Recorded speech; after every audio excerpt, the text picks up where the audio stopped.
It's Gumbo time! Welcome back to another Mythic Plus guide. This time we're gonna be climbing the steep and deadly Black Rook Hold. Let's do it! So the first boss is this Lord Marigar wannabe.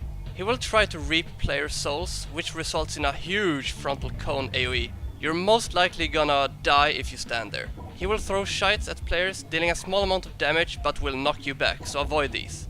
He sometimes puts a dot on a random player, causing them to leave behind images of themselves. If you get hit by these, you will get feared for a bit and then take a moderate amount of damage.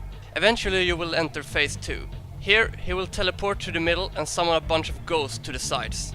This will then slowly move towards the boss. You must kill this off, as each ghost he absorbs will increase his damage done by his next ability by 50%. As I said, after the ghosts are dead, he will cast Soul Burst, dealing pretty high damage to all players. Once again, kill those ghosts or you will wipe.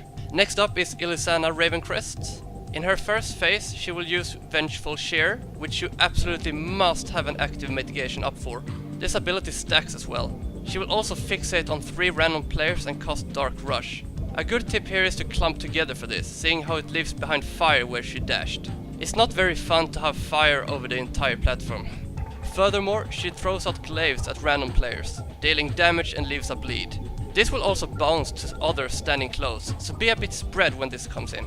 After some time has passed, she will fly away and remain stationary for a while. Here she will summon 2 adds, which you either need to kill or CC if you have the right class setup. Lastly, she will target players with eye beams. This you just need to cut it away from the group. Ladder rinse repeat. After dodging some rocks and dealing with some annoying trash, you will face off against Smash Spite the Hateful. This boss is a typical tank and spank with a little twist.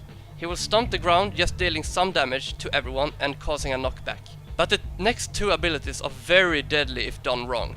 First up is Hateful Gaze. He will stare at a random player and then start charging towards them, dealing pretty high damage. But the thing is, you can't let the same person take this charge multiple times, as each one increases the damage from the next one by 300%. If you notice that he's gonna charge the same person, have someone without the debuff step in front of him. A little thing also for the tanks to worry about is his brutal haymaker. The boss will gain his resource called brutality in proportion to his damage done on the tank. So if you just stagger as much damage as possible, you should be fine. He will also summon Fellbats that will target a random player. This will then spew green crap on the floor, so basically just don't place this in the group. It's time for Lord Ravencrest. This fight also consists of 2 phases. In the first phase you will have to deal with 3 things. Firstly, the boss will smash the tank, dealing really high damage and leaving behind a dot. This effect stacks, by the way. You wanna try to have some kind of mitigation up when he casts this, just to alleviate the healing. He will throw out blades that slowly flies around and knocks players around if stood in them. There's also this unkillable add to the sides, which shoots a big wave across the area. Don't stand in that. After you kill off Ravencrest, stage 2 will begin. You will then gain a nice buff, increasing your damage, healing and HP by 300%, which you're gonna need. A Dreadlord, I'm not even gonna try to pronounce his name, will appear. He has a whole new set of abilities. First up is Stinging Swarm. This is cast on a random player and will deal ticking damage and has a chance to stun the player. You can attack it to get it off though. He will spawn clouds around the area, which if stood in will put you to sleep. This is extremely important to avoid because of his next ability.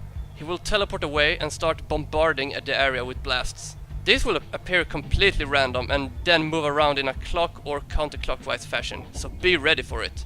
Throughout the fight, he will also shoot out Shadow Bolt volleys. These are something you just need to out-heal. That's what you need to know from here. If you enjoyed the guide, be sure to assault the like button and don't forget to subscribe. Gunvor out!